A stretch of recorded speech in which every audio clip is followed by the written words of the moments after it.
Hey guys, breaking down more baits and techniques, and today I'm going over the Jighead Minnow, or more specifically, the Jighead Minnow in a pond or bank fishing scenario.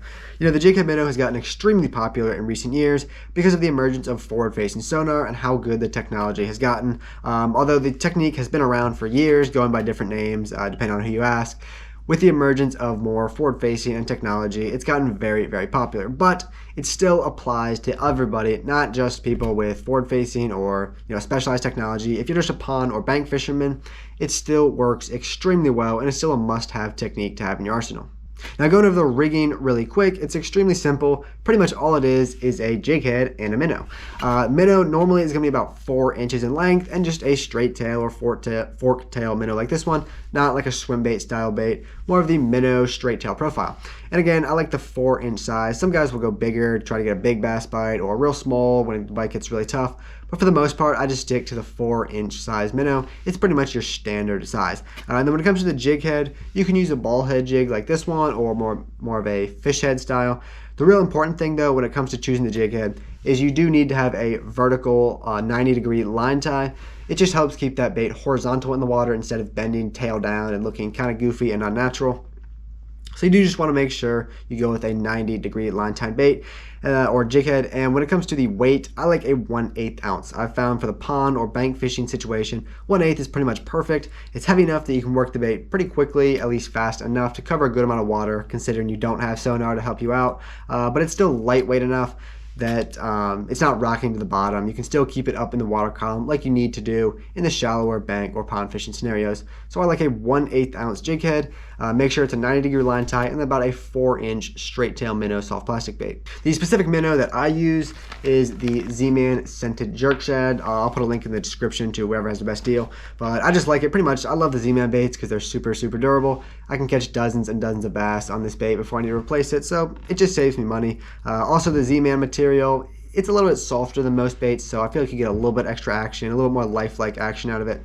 I don't know if that actually helps you out, but at least the durability of the Z-Man baits really helps out when you're fishing this bait. Another quick rigging tip is to use a loop knot when you're tying on the Jighead Minnow. The reason being, it just helps it keep it more horizontal in the water for one, because it's hanging on free swinging. The knot's never gonna get pushed to the front of the eye and make it hang kind of weird. So it helps keep it perfectly horizontal in the water.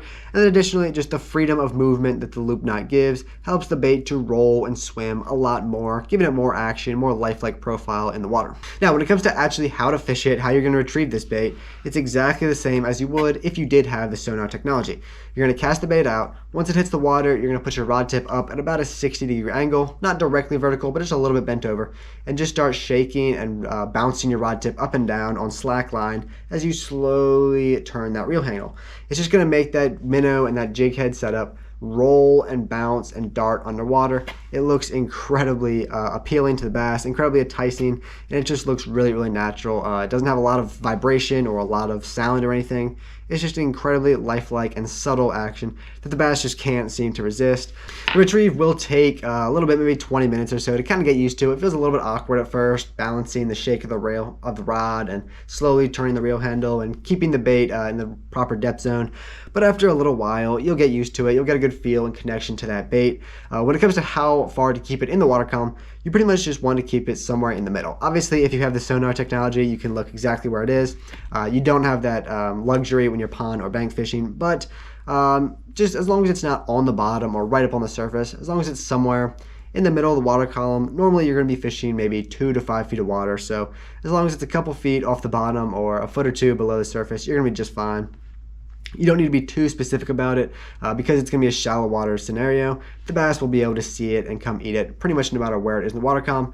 You just want to make sure it's somewhere in the middle.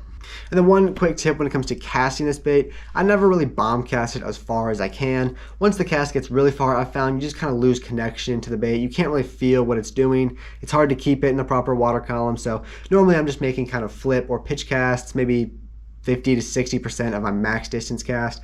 So I'm not rocking it as far as I can. I'm keeping it pretty close to me just so that I can keep maximum connection and really keep a feel of that bait so that I know it is where I want it to be and swimming exactly how I want it to be underwater. And the reason this bait works so well in a pond and bank fishing scenario is the same reason it works extremely well with the sonar. It's just an incredibly realistic and lifelike and appealing profile and action for the bass.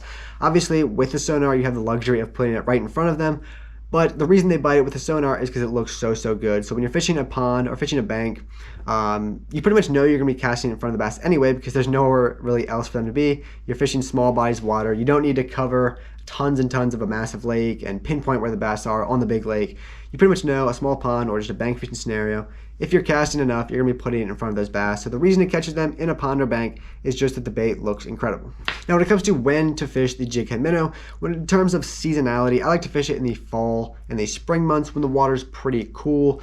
Not really the dead of winter. When the water's really cold, I feel like it's just a little bit too flashy, a little bit too much action for your shallow water pond fishing scenarios. The water's going to get really cold in the heart of winter in shallow, small bodies of water. And then in the middle of summer, normally you just have too much vegetation or grass or muddy water or debris, and it just makes it hard to fish a subtle suspending profile bait like this through all that vegetation and whatnot. But during the fall and the spring, it works extremely well when that water's a bit cooler and the bass are chasing bait those months of the year. This thing gets tons and tons of bites. Now, when it comes to the water or weather conditions, it's definitely a clear water technique. Like I described, the reason it works is the visual profile and action. So if the bass can't see it, it's going to be hard to get consistent bites on it.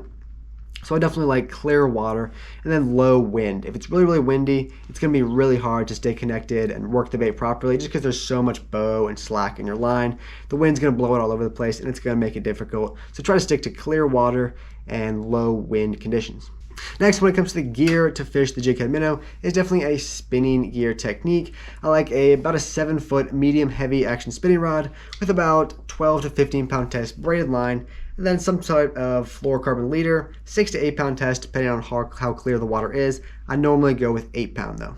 Now, you could technically fish it on bait casting setup, but it's just really hard. It's a really lightweight kind of finesse technique. It's hard to work it properly and subtly enough on the bait casting gear, and because I recommend a 1/8 ounce jig head, it's kind of hard to cast it accurately and far enough on a bait casting gear, so it's definitely a spinning finesse setup type of technique. Alright guys, the jighead minnow is a phenomenal technique. It's caught me tons and tons of bass from ponds, from the bank over the past couple of years, and it's definitely a technique that you need to have in your arsenal, even if you don't have the technology that made it so popular. So that's pretty much everything you need to know about how to fish it. Thanks for watching, and feel free to subscribe if you want.